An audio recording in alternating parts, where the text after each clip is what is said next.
So students, last time we have studied about different types of process जिसमें solid से liquid, liquid से gas किस तरीके से चेंज होता है, ठीक है। एंड उसमें हमने ये भी देखा था कि इस प्रोसेस को क्या कहा जाता है, कब हीट होता है, कहाँ पे कूलिंग होता है, ठीक है। तो आज समझते हैं उसके आगे का क्या है, किस तरीके से और क्या दिया हुआ सिलेबस में। अगर डिटेल में इसको समझना हो, जबकि क्लास 8 में उतना मायने नहीं रखता है एग्ज़ाम पॉइंट ऑफ व्यू से, बट स्टूडेंट्स अगर तुम्हें जानना ही है कि मेल्टिंग, वेपराइजेशन, फ्रीजिंग, कंडेंसेशन ये एक्चुअल में इंटरमॉलिक्यूलर लेवल पे क्या होता है, ठीक है, तो तुम्हें कुछ मतलब जैसे कि अगर तुम्हें मैं बताऊं क्या है इंटरमॉलिक्यूलर या फिर किस तरीके से सॉलिडिफिकेशन हो रहा है, किस तरीके से फ्रीजिंग हो रहा है, तो एक फ्रीजिंग का मैं एग्जांपल लेके तुम्हें समझा देता हूँ। एक दो बच्चों ने मुझे पूछा था कि सर इसमें कंसेप्ट वाइज किस तरीके से देखा जाए, तो स्टूडेंट्स मैंने बताया था। लेट्स से जैसे मैं फ्रीजिंग ही बता रहा हूँ, ठीक है। फ्रीजिंग हम लेते हैं, फ्रीजिंग में क्या होता है स्टूडेंट्स, ठीक है, जैसे ही हम कूल करते हैं, जैसे ही हमने कूल किया तो क्या होगा, टेम्परेचर डिक्रीज होना चालू हो जाएगा। टेम्परेचर डिक्रीज होना चालू हो जाएगा तो बेटा जो काइनेटिक एनर्जी है, जो काइनेटिक एनर्जी है मतलब जो लिक्विड था उसके अंदर जो मॉलिक्यूल्स थे वो वाइब्रेट हो रहे थे। क्यों? क्योंकि इसकी काइनेटिक एनर्जी थोड़ी सी ज़्यादा थी। जैसे ही हम यहाँ से, अब एक चीज़ समझ लो, यहाँ पे काइनेटिक एनर्जी तुम्हारे दिमाग में क्वेश्चन आ रहा होगा, वैसे तुम फिजिक्स में पढ़ने वाले हो या फिर पढ़े होगे कि हीट एनर्जी जितनी ज़्यादा दो उतनी काइनेटिक एनर्जी ज़्यादा होती है, ठीक है। जैसे एक और एग्जांपल लीजिए, उससे ज़्यादा समझ में आएगा। सपोज यहाँ पे तुम्हारे पास कोई सॉलिड चीज़ है जिसमें सॉलिड के मॉलिक्यूल्स एकदम टाइटली पैक्ड हैं, ठीक है। तुमने हीट एनर्जी देना चालू किया, तुमने हीट एनर्जी देना चालू किया, आइस क्यूब्स थे यहाँ पे, तुमने हीट दिया, तो हीट दोगे तो क्या होगा, काइनेटिक एनर्जी बढ़ जाएगी। और काइनेटिक एनर्जी एक ऐसी एनर्जी है जो कि पार्टिकल्स को मोशन में लाती है। किस में लाती है? मोशन में लाती है। तो यही जो मॉलिक्यूल्स है दूर दूर चले जाएंगे। कहाँ चले जाएंगे? As kinetic energy has increase the molecules will move far away. और जैसे ही मॉलिक्यूल्स फार जाएंगे, तुमने पढ़ा कि सॉलिड किस में चेंज हो जाएगा, लिक्विड में। सॉलिड किस में चेंज हो जाएगा, लिक्विड में। और इस प्रोसेस को हम क्या बोलते हैं, मेल्टिंग। इस प्रोसेस को हम क्या बोलते हैं, मेल्टिंग। तो ये तुम्हें बहुत अच्छे से समझना है बेटा कि कूल करने पे टेम्परेचर जो है वो कम हो जाएगा, ठीक है, और जो काइनेटिक एनर्जी है वो भी कम हो जाएगा। काइनेटिक एनर्जी कम होगा, काइनेटिक एनर्जी कम होगा तो उससे क्या होगा, वाइब्रेशन जो है, लेस वाइब्रेशन, ठीक है, लेस वाइब्रेशन होगा। क्योंकि मैंने बताया वाइब्रेशन किसकी वजह से होता है, काइनेटिक एनर्जी की वजह से होता है। लेस वाइब्रेशन तो लेस स्पेस लगेगा, ठीक है, स्पेस कम लगेगा। इंटर पार्टिकल जो स्पेस है, इंटर पार्टिकल जो स्पेस है वो क्या हो जाएगा, डिक्रीज हो जाएगा। क्या हो जाएगा स्टूडेंट्स, डिक्रीज हो जाएगा। इंटर पार्टिकल जो अट्रैक्शन है, इंटर पार्टिकल जो अट्रैक्शन है, पार्टिकल्स के बीच में जो अट्रैक्शन है वो क्या हो जाएगा, इंक्रीज हो जाएगा। क्या हो जाएगा, इंक्रीज हो जाएगा। और इंटर पार्टिकल अट्रैक्शन इंक्रीज हो जाएगा, उससे जो पार्टिकल्स का मूवमेंट है, जो पार्टिकल्स का मूवमेंट है स्टूडेंट्स, वो क्या हो जाएगा, स्लो डाउन हो जाएगा। क्या हो जाएगा, स्लो डाउन हो जाएगा। और उस मूवमेंट पे क्या स्टार्ट हो जाएगा, ठीक है, मतलब जैसे पार्टिकल्स का मूवमेंट स्लो हो जाएगा, वैसे ही जो लिक्विड था, जो पार्टिकल्स दूर दूर थे स्टूडेंट्स, या फिर लेट्स से गैस था जिसमें पार्टिकल्स और दूर दूर थे, तो पार्टिकल्स का मूवमेंट स्लो हो गया। क्यों स्लो हुआ, बिकॉज हमने इसको कूल करना स्टार्ट किया। गैस को हमने, ये रहा गैस, ये रहा हमारा लिक्विड और ये रहा हमारा सॉलिड। गैस को हमने कूल करना स्टार्ट किया। जैसे ही हमने कूल किया मतलब हीट एनर्जी क्या हो गया, मिनिमम हो गया। हीट एनर्जी मिनिमम मतलब काइनेटिक एनर्जी भी क्या हो गया, मिनिमम हो गया। काइनेटिक एनर्जी मिनिमम हो गया तो वाइब्रेशन जो है, जो पार्टिकल्स के बीच में वाइब्रेशन वो लेस हो गया। स्पेस जो है वो कम लगेगा। इस पार्टिकल को जो इतना बड़ा स्पेस लग रहा था वो थोड़े से इंटर पार्टिकल जो स्पेस है वो डिक्रीज हो जाएगा। मतलब जो गैसीय स्टेट हो किसमें कन्वर्ट हो जाएगा, लिक्विड स्टेट में। और जो इंटर पार्टिकल स्पेस कम हो रहा है, मतलब तुम्हें पता है जो पार्टिकल्स के बीच का अट्रैक्शन है वो बढ़ गया। पार्टिकल्स के बीच का अट्रैक्शन बढ़ गया तो जो पार्टिकल्स है वो उनके मूवमेंट में, स्पीड में कम हो जाएंगे, स्लो डाउन हो जाएगा, जिसकी वजह से वो लिक्विड से अगेन सॉलिड में चेंज होंगे। तो बच्चों समझो, जैसे ही तुम हीट करते हो काइनेटिक एनर्जी बढ़ जाती है, काइनेटिक एनर्जी बढ़ जाती है, इंटर पार्टिकल स्पेस जो इंक्रीज हो जाता है, इंटर पार्टिकल जो अट्रैक्शन वो डिक्रीज हो जाता है, तो सॉलिड से लिक्विड। समझो किसी को हीट किए, अगर कोई सपोज तुम 4 लोग का ग्रुप है, मैं प्रैक्टिकल एग्जांपल देता हूँ, 4 लोग का ग्रुप है, ठीक है, अचानक से अगर कोई हीट कर दिया, कोई आग लगा दी बीच में, तो तुम चारों लोग दूर दूर भागोगे, जिससे तुम्हारे बीच का जो स्पेस है वो बढ़ जाएगा। वैसे ही यहाँ पे पार्टिकल्स को जैसे ही हीट करते हैं ये दूर दूर भागना चालू करते हैं, जिससे इंटर पार्टिकल स्पेस जो है वो बढ़ जाएगा, तो सॉलिड किस में चेंज हो जाएगा, लिक्विड में।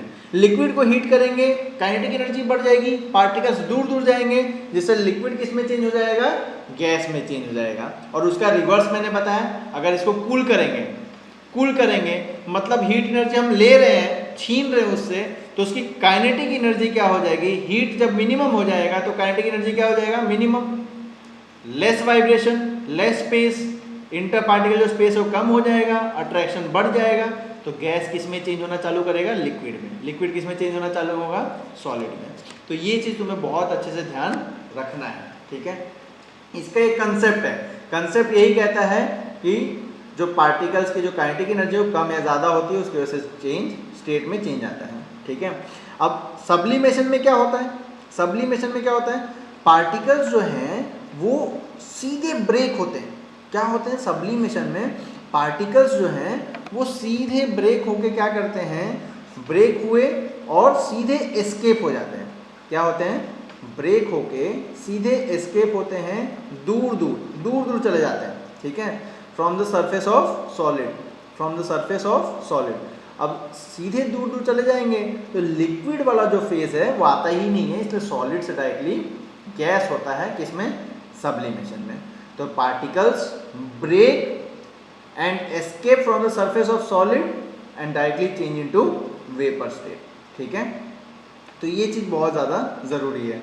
अब इसमें जो इंटर पार्टिकल होता क्या बच्चों, जैसे अमोनियम, तुमने नैप्थलीन बॉल्स का एग्जांपल देखा था, अमोनियम क्लोराइड का एग्जांपल देखा था, NH4Cl, ठीक है। अब इसमें जो पार्टिकल्स हैं, सपोज इसके थोड़ा सा मॉलिक्यूलर लेवल पे कंसेप्चुअल समझने जाएं तो ये सपोज जो NH4Cl के जो पार्टिकल्स हैं, इनके बीच में जो अट्रैक्शन है, जो इनको बांध के रखा है, ये बहुत कम है। ये जो बहुत कम है, ईजिली जैसे हीट किया जो inter particle force of attraction है वो ओवरकम हो जाता है। जो inter particle force of attraction है वो क्या हो जाता है, ओवरकम हो जाता है, जिससे सॉलिड किस में चेंज हो जाता है, गैसीय स्टेट में चेंज होता है, ठीक है। तो ये सब्लिमेशन की बात रही, ठीक है। यहाँ पे तुम्हें सब कुछ क्लियर हो गया होगा, ठीक है। ये बहुत ज़्यादा यहाँ पे क्वेश्चंस घुमा के पूछे जाते हैं 7th स्टैंडर्ड 8th स्टैंडर्ड में, ठीक है। अब जो नेक्स्ट टॉपिक है स्टूडेंट्स, ठीक है, नेक्स्ट टॉपिक है वो समझना बहुत ज़्यादा ज़रूरी है, ठीक है, जिसमें हम डिस्कस करेंगे लॉ ऑफ कंजर्वेशन ऑफ मास, ठीक है। चेंज ऑफ स्टेट क्या है, हमने ऑलरेडी डिस्कस किया हुआ है, क्या है चेंज ऑफ स्टेट, ठीक है। जहाँ पे भी एनर्जी लेवल में चेंज आएगा वहाँ पे स्टेट चेंज होगा, ठीक है। सॉलिड में जो पार्टिकल्स हैं उसका जो एनर्जी है, काइनेटिक एनर्जी, वो मिनिमम रहता है। गैसियस में जो काइनेटिक एनर्जी है वो मैक्सिमम रहता है। काइनेटिक एनर्जी कौन सी एनर्जी है, which is there in the movement, energy which is required for the movement, ठीक है। तुम दौड़ रहे हो तो उस टाइम पे तुम्हारी काइनेटिक एनर्जी मैक्सिमम है, पोटेंशियल एनर्जी 0 है। और अगर तुम रेस्ट में बैठे हो उस टाइम पे तुम्हारी काइनेटिक एनर्जी मिनिमम है। When you are at rest kinetic energy is minimum and potential energy is maximum, ठीक है। आगे स्टैंडर्ड्स में तुम पढ़ोगे पोटेंशियल एनर्जी, mgh क्या होता है, हाइट पे कैसे डिपेंड करता है, काइनेटिक एनर्जी वेलोसिटी पे डिपेंड करता है, स्पीड पे डिपेंड करता है, ठीक है। अब कौन से 2 टाइप के रिएक्शन है, एंडोथर्मिक और एक्सोथर्मिक। एंडोथर्मिक मीन्स में क्या, थर्मल हीट, ठीक है। एंडो मीन्स एंटर, तो जब मैटर एब्जॉर्ब करेगा हीट तो हीट क्या होगी, एंटर होगी फ्रॉम द सराउंडिंग, ठीक है। तो इस प्रोसेस को क्या बोलेंगे, एंडोथर्मिक, क्लियर है, ठीक है। अगर मैटर जो है वो एनर्जी रिलीज कर रहा है, हीट एनर्जी रिलीज कर रहा है, जैसे कंडेंसेशन, फ्रीजिंग, जब भी पानी है, जो तुमने आइस क्यूब लिए हैं आइस ट्रे में जो तुमने पानी डाला हुआ है वो जनरली कौन से रूम टेम्परेचर पे होता है, may be 16 to 30 degree Celsius में होता है। बट ये हीट एनर्जी रिलीज करता है और एक स्टेज आता है जब 0 to 4 डिग्री सेल्सियस में पहुंचता है। 0 to 4 डिग्री सेल्सियस में कब पहुंचेगा, जब वो हीट एनर्जी रिलीज करेगा, तब जाके जो लिक्विड है ये किस में कन्वर्ट हो जाता है, सॉलिड आइस में कन्वर्ट हो जाएगा, ठीक है, आइस क्यूब्स में। तो ये प्रोसेस को क्या बोलते हैं, एक्सोथर्मिक। तो कहीं अगर क्वेश्चन में पूछ दिया गया कि कंडेंसेशन क्या, कंडेंसेशन इज एंडोथर्मिक और एक्सोथर्मिक, तो तुम क्या बोलोगे, कंडेंसेशन इज एंडोथर्मिक और एक्सोथर्मिक। ठीक है, वहाँ पे तुम्हें लिखना पड़ेगा, सोचना पड़ेगा किस तरीके से क्या हो रहा है कंडेंसेशन में, हीट एनर्जी जो रिलीज हो रही है, मतलब ये एक्सोथर्मिक है। फ्रीजिंग एक्सोथर्मिक है। और अगर एंडोथर्मिक की बात करें तो मेल्टिंग, वेपराइजेशन, सब्लिमेशन, ये क्या है, एंडोथर्मिक है। क्लियर है स्टूडेंट्स? ठीक है, एंडोथर्मिक एक्सोथर्मिक के भी टर्म्स में जान लो। ठीक है, ये हमने ऑलरेडी डिस्कस किया हुआ है, इसका शॉर्ट रिकैप्चुलेशन कर लेते हैं। सॉलिड से लिक्विड हो रहा है, मेल्टिंग बोलेंगे या फिर फ्यूजन बोलेंगे। From liquid to gas change हो रहा है, वेपराइजेशन बोलेंगे, ठीक है, या बॉइलिंग बोलेंगे। Gas to liquid condensation, liquid to solid freezing. ठीक है, फ्रीजिंग भी बोलते हैं या फिर सॉलिडिफिकेशन भी बोलते हैं। ठीक है, सॉलिडिफिकेशन, यहाँ पे मेल्टिंग भी बोलते हैं, फ्यूजन बोलते हैं। ये तुम्हें याद रखना है। Solid to liquid melting, liquid to gas vaporization, gas to liquid condensation, liquid to solid freezing. ठीक है, अब इफेक्ट ऑफ टेम्परेचर मैंने ऑलरेडी बता दिया है। टेम्परेचर का इफेक्ट क्या होता है, जैसे टेम्परेचर इंक्रीज होगा पार्टिकल्स काइनेटिक एनर्जी गेन कर लेंगे, वाइब्रेट करना चालू करेंगे, ज़्यादा एनर्जी में ज़्यादा वाइब्रेट करेंगे तो काइनेटिक एनर्जी बढ़ जाएगी और इससे फोर्स ऑफ अट्रैक्शन कम हो जाता है, जिससे सॉलिड से लिक्विड, लिक्विड से गैस। वैसे ही टेम्परेचर कम करोगे, टेम्परेचर कम करोगे तो क्या होगा, गैस से लिक्विड, लिक्विड से सॉलिड। क्यों? Again I am repeating students, temperature कम किए kinetic energy minimum, kinetic energy minimum तो जो फोर्स ऑफ अट्रैक्शन है वो मैक्सिमम। तो जो मॉलिक्यूल सब पास पास में आ जाएंगे और गैस कन्वर्ट हो जाएगा लिक्विड में, लिक्विड कन्वर्ट हो जाएगा सॉलिड में। ठीक है, तुम एक ही चीज याद रखो बच्चों कि अगर मॉलिक्यूल्स पास पास में हैं तो कौन सा स्टेट है, सॉलिड। अगर थोड़े से दूर दूर हैं तो कौन सा स्टेट है, लिक्विड। अगर थोड़े और दूर हैं, पार्टिकल्स थोड़े और दूर दूर हैं, ठीक है, तो वो कौन सा स्टेट है, गैस। समझो, हीट करोगे पार्टिकल्स दूर दूर भागेंगे, लिक्विड में चेंज होंगे, लिक्विड को हीट करोगे और पार्टिकल्स के अंदर काइनेटिक एनर्जी आएगी और दूर जाएंगे, हो जाएगा गैसीय स्टेट। ठीक है, और जैसे जैसे एनर्जी लूज करेंगे इसका रिवर्स भी पॉसिबल है। ठीक है, तो इफेक्ट ऑफ टेम्परेचर, अगर क्वेश्चन आए कि टेम्परेचर का क्या रोल है तो वहाँ पे तुम पूरा प्रोसेस एक्सप्लेन कर सकते हो। ठीक है, चलिए, melting point and boiling point. Melting point students तुमने पढ़ा हुआ है पहले के स्टैंडर्ड्स में भी, the minimum temperature at which solid state converts into liquid state. ऐसा टेम्परेचर जहाँ पे सॉलिड लिक्विड में कन्वर्ट होना चालू हो जाए उसे क्या बोलते हैं, मेल्टिंग पॉइंट। बॉइलिंग पॉइंट क्या है, the temperature at which liquid starts boiling, at liquid starts boiling. ठीक है, उसे क्या बोलते हैं, जनरली वाटर का बॉइलिंग पॉइंट क्या है, 100 डिग्री सेल्सियस। क्या है, 100 डिग्री सेल्सियस, जहाँ पे वो क्या करना है, जो पानी है वो उबलने लगता है, चेंज करता है अपना स्टेट, किस में, वेपर में, गैसीय स्टेट में बदलने लगता है। तो कौन सा टेम्परेचर है, 100 डिग्री सेल्सियस। तो वाटर का बॉइलिंग पॉइंट क्या है, 100 डिग्री सेल्सियस। वाटर का मेल्टिंग पॉइंट क्या है, वाटर का मेल्टिंग पॉइंट क्या है, वो 0 डिग्री सेल्सियस है। फिर अगर केल्विन में डिनोट करें, जो कि ऐसा यूनिट है, ठीक है, स्टैंडर्ड यूनिट, उसे 273 केल्विन बोलते हैं। 0 डिग्री सेल्सियस मतलब 273 केल्विन। तो वाटर ही एक ऐसा है, वाटर ही बच्चों एक ऐसी चीज है जो कि तीनों स्टेट में पाई जाती है, गैसीय स्टेट में भी पाया जाता है, ये लिक्विड स्टेट में भी पाया जाता है और ये सॉलिड स्टेट में भी पाया जाता है आइस के फॉर्म में। सो यहाँ पे एक क्वेश्चन अगर बनता है, substance which exist in all 3 states, तो आंसर क्या आएगा, वाटर, राइट। गैसीय स्टेट में भी है वेपर के फॉर्म में, लिक्विड स्टेट में भी जो हम पीते हैं, और सॉलिड स्टेट में भी पानी पाया जाता है आइस के फॉर्म में, राइट, जो कि हम कूलिंग के लिए यूज करते हैं। कभी हमने जूस बनाया तो उसको कूल करने के लिए हम आइस डालते हैं। तो ये क्वेश्चन आया, तुम यहाँ पे भी अटेम्प्ट कर लोगे, कोई दिक्कत नहीं होने वाली तुम्हें। ठीक है, next, sublimation and deposition we have already studied. ठीक है, प्लाज्मा मैंने डिस्कस कर दिया है। ठीक है, 3 जो फेजेस ऑफ मैटर है, उसके अलावा जो 4th स्टेट है वो प्लाज्मा है। कैसा है, ये नॉर्मल कंडीशन में नहीं एग्जिस्ट करता है। ये जो है वो प्लाज्मा, सारी हेवनली बॉडीज प्लाज्मा से बनी हुई हैं और ये जनरली किसी मॉलिक्यूल से नहीं बना है, ये किससे बना है, super excited positive and negative charge particles instead of molecules. तुमने पढ़ा है सॉलिड लिक्विड गैस किससे बना है, मॉलिक्यूल से या फिर एटम से, बट प्लाज्मा किससे बना है, positive and negatively charge particles से। तो जो हेवनली बॉडीज शाइन करती हैं, जो उनके अंदर चमक होती है, इसलिए वो सारी किससे बनी हुई है, प्लाज्मा से बनी हुई है। ठीक है, बोस-आइंस्टाइन कंडेंसेट, ठीक है, ये मैंने बताया था। ठीक है, इसको डिस्कवर किया है 2 साइंटिस्ट ने मिलके। ठीक है, और ये हम नॉर्मल कंडीशन में भी बनाया जा सकता है। ये एक ऐसा फेज ऑफ मैटर है जो नॉर्मल, अगर तुमने एब्सोल्यूट जीरो यानी सुपर कोल्ड टेम्परेचर कर दिया, सुपर कोल्ड टेम्परेचर मतलब क्या स्टूडेंट्स, -273 डिग्री सेल्सियस अगर तुमने कोई सी मैटर का कर दिया, किसी सब्सटेंस को -273 डिग्री सेल्सियस पे चल ले गए, तो जो उसके अंदर के पार्टिकल्स हैं, बेटा, वो टोटली वो क्या कर देंगे, अपनी सारी एनर्जी लूज कर देंगे। सारी एनर्जी लूज करने के बाद वो क्या हो जाएंगे, सुपर अनएक्साइटेड, थोड़ा भी एक्साइटमेंट नहीं रहेगी, पूरा एनर्जी, जैसे तुम दौड़ के आ रहे हो स्पोर्ट्स डे के बाद, पूरे थक चुके हो, ठीक है, तो वहां पे पूरी एनर्जी लूज कर देंगे और वहां पे थोड़ा भी मूवमेंट नहीं होगा पार्टिकल्स के बीच में। तो कौन सा स्टेट ऑफ मैटर रीच हो जाएगा, बोस-आइंस्टाइन कंडेंसेट, ठीक है।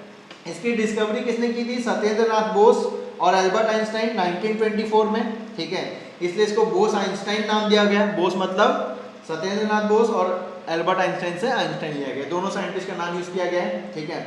बाद में इसको कॉर्नेल और कार्ल नाम के दो साइंटिस्ट आए जिन्होंने पूरा इस पे डिस्कवरी किया और पूरा थीसिस पब्लिश किया 1995 में, और 2001 में इसको एक्सेप्ट किया गया, नहीं this is the fifth state of matter, ठीक है, बोस-आइंस्टाइन कंडेंसेट, जिसके लिए इनको नोबेल प्राइज भी दिया गया था 2001 में, ठीक है। चलिए, तो हमने क्या देखा है, ठीक है, हमने बोस-आइंस्टाइन कंडेंसेट देख लिया, BEC, ठीक है। अगर तुम्हें समझना है तो ये बात को समझो, बोस-आइंस्टाइन कंडेंसेट -273 डिग्री सेल्सियस पे, फिर सॉलिड, फिर लिक्विड, फिर क्या आता है, लिक्विड, और लिक्विड के बाद क्या आता है, गैस, और गैस के बाद क्या आएगा, गैस के बाद क्या आएगा बच्चों, प्लाज्मा, क्या आएगा, प्लाज्मा, ठीक है। जैसे जैसे बोस-आइंस्टाइन कंडेंसेट है, उससे ज़्यादा एनर्जी किसके अंदर रहेगी, यहाँ पे जो पार्टिकल्स की एनर्जी है सबसे कम, मिनिमम से मिनिमम, सॉलिड में थोड़ी बढ़ जाएगी, लिक्विड में उससे भी ज़्यादा, गैस में पार्टिकल्स की एनर्जी उससे भी ज़्यादा, और प्लाज्मा में सबसे ज़्यादा मैक्सिमम। अगर एनर्जी वाइज अगर रैंकिंग देनी हो तो सबसे ज़्यादा किस में होगी, प्लाज्मा में, सबसे ज़्यादा किस में होगी, प्लाज्मा में, फिर किस में होगी, गैस में, फिर किस में होगी, लिक्विड में, फिर सॉलिड, और सबसे कम किस में होगी, बोस-आइंस्टाइन कंडेंसेट में। तो अगर इंक्रीजिंग ऑर्डर या डिक्रीजिंग ऑर्डर में अरेंज करना हो as per the energy level, तो सबसे ज्यादा कौन आएगा, plasma, then gas, then liquid, then solid, और फिर बोस-आइंस्टाइन कंडेंसेट। और अगर डिक्रीजिंग ऑर्डर में अरेंज करना है तो सबसे कम बोस-आइंस्टाइन कंडेंसेट, ठीक है। क्लियर है, यहाँ पे सब कुछ अगर क्लियर हो गया है तो students law of conservation of मास में स्टार्ट करने जा रहा हूँ। बहुत ज्यादा इंपॉर्टेंट टॉपिक है, बहुत ज़्यादा इंपॉर्टेंट इसलिए बन जाता है लॉ ऑफ कंजर्वेशन ऑफ मास, क्योंकि ये तुम्हें 10th स्टैंडर्ड तक पूरा काम आएगा, इसका एप्लीकेशन, इसकी हर वो चीज़ जो तुम्हें यहाँ पे आज सिर्फ डेफिनेशन समझोगे, बट इसका प्रैक्टिकल एप्लीकेशन तुम्हारे इक्वेशंस में चालू हो जाता है, ठीक है। तो law of conservation of mass कहता क्या है कि जो मास ऑफ रिएक्टेंट है बच्चों, मास ऑफ रिएक्टेंट जो है और जो मास ऑफ प्रोडक्ट है वो हमेशा सेम रहता है। मास ऑफ रिएक्टेंट, जैसे बच्चों स्टूडेंट्स तुमने केमिकल इक्वेशन लिखा होगा, तो ये A + B ये क्या है, रिएक्टेंट है। तो ये मास ऑफ रिएक्टेंट, अगर इसके मास को अगर हम सम करके ऐड करके अगर कैलकुलेट करेंगे तो that will always be equal to mass of product, mass of product. ये law of conservation of mass कहता है। Law of conservation of mass क्या कहता है, mass of reactant is equal to mass of product, ठीक है। तो यहाँ पे हमें थोड़ा भी कंफ्यूज नहीं होना है। जैसे अगर मैं इसके सिंपल डेफिनेशन की बात करूं, ठीक है, सिंपल क्या है law of conservation of mass, तो matter is neither created, matter is, यहाँ पे लिख देता हूँ, मैटर इज, तुमने law of conservation of energy पढ़ा हुआ है फिजिक्स में, ठीक है, तो ये केमिस्ट्री में law of conservation of mass है। Matter is neither created nor destroyed, न क्रिएट किया जा सकता है न डिस्ट्रॉय किया जा सकता है। It can be converted from one form to another, तो मैटर न क्रिएट किया जा सकता है, ठीक है, न ही डिस्ट्रॉय किया जा सकता है। It can be converted from one form to another. तो मैंने जैसा बताया कि टोटल, अगर सिंपल लैंग्वेज में समझना है तो टोटल मास ऑफ रिएक्टेंट, तुमने कोई चीज डाली, रिएक्शन कराया, suppose silver nitrate, sodium chloride, ठीक है, तो ये रिएक्टेंट हो गए, क्या हो गए, टोटल रिएक्टेंट साइड हो गए, total mass of reactant, sorry, क्या आएगा, रिएक्टेंट, ठीक है, is equal to total mass of, जो भी बनेगा total mass of product, total mass of product. Let me give an example, ये क्या कहना चाहते हैं एग्जैक्टली, थोड़ा सा एग्जांपल से इसको समझो ये क्या कह रहे हैं, ठीक है, कि जो मास ऑफ रिएक्टेंट है और मास ऑफ प्रोडक्ट है वो सेम होगा। जैसे अगर मैंने यहाँ पे एग्जांपल ले लिया सिल्वर नाइट्रेट, ठीक है, प्लस सोडियम क्लोराइड, तो इसका मास तुम हायर स्टैंडर्ड में पढ़ोगे, इसका मास दिया होता है, ठीक है, इसका मास तुमने कैलकुलेट कर लिया, ठीक है। मास कैसे कैलकुलेट करते हैं, जैसे सोडियम का 23, क्लोरीन का 35.5 है, न्यूमेरिकल वैल्यू तुम्हें दी रहेगी, ठीक है, जैसे आगे वाले चैप्टर्स में आओगे तो पढ़ोगे, ठीक है। तो ये तुमने मास कैलकुलेट कर लिया, और अगर ये रिएक्ट होकर प्रोडक्ट क्या बनाएगा, sodium nitrate NaNO3 plus AgCl, ठीक है।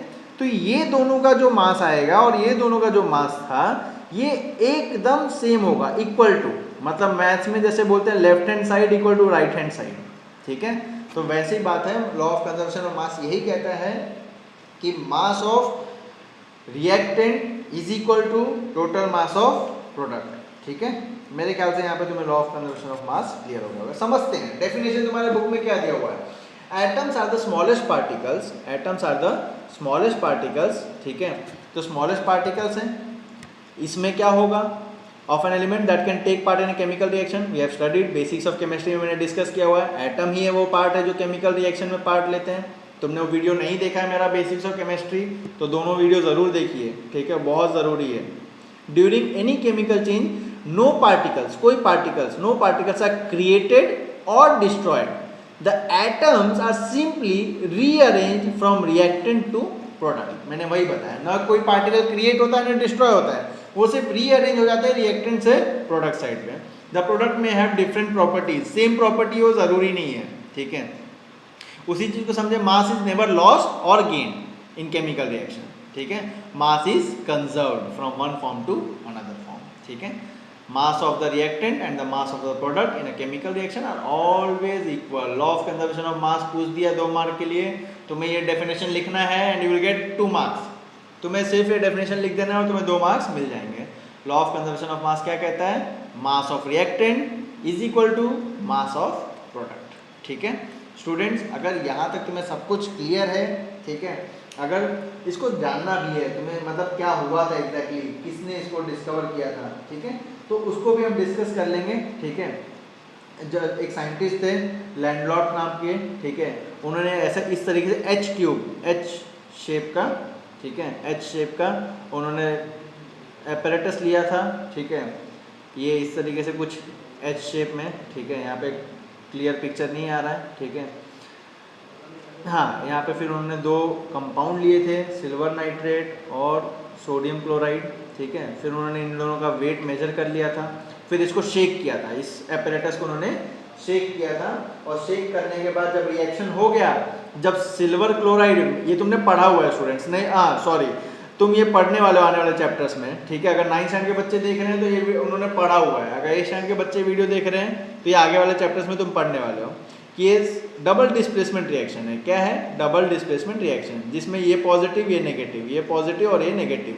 पॉजिटिव जो फर्स्ट का है वो नेगेटिव के सेकंड के साथ जुड़ जाएगा, जो पॉजिटिव सेकंड का है वो नेगेटिव फर्स्ट के साथ कंबाइन हो जाएगा, ठीक है। तो ये एच शेप उन्होंने ट्यूब लिया था, ठीक है। एच शेप क्यों बोलते हैं कि पूरा एच शेप का होता है, जैसे ऐसे अगर इसको सिंपल अगर डायग्राम समझना है तो कुछ इस तरीके का उन्होंने ट्यूब लिया था, जिसमें उन्होंने सिल्वर नाइट्रेट और NaCl लिया था। ये एच टाइप दिख रहा है, इसलिए इसको एच शेप ट्यूब बोलते हैं। फिर उन्होंने शेक किया था, ठीक है।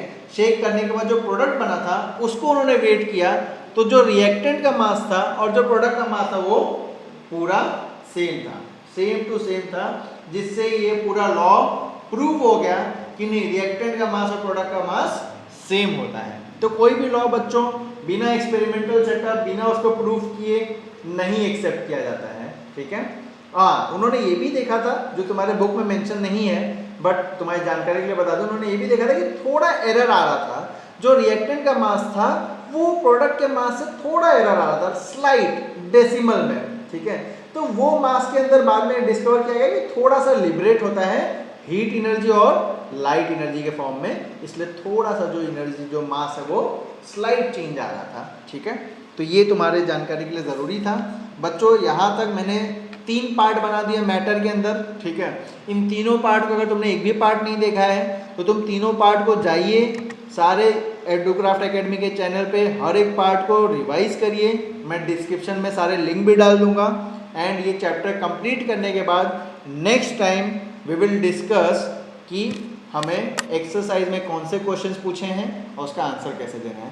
बच्चों वीडियो अच्छा लगा तो लाइक कर दीजिए, चैनल को सब्सक्राइब कर दीजिए। एंड यस, जो भी तुम्हारे 8th स्टैंडर्ड में 7th स्टैंडर्ड में फ्रेंड्स हैं, मैक्सिमम स्टूडेंट्स को वीडियो शेयर करिए, उनको भी इसका बेनिफिट मिले, so that in lockdown period उनकी स्टडीज हैम्पर ना हो रही हो। जहाँ जहाँ तुम्हारे फ्रेंड्स हैं, share the link so that they can also join with us. Thank you, bye bye.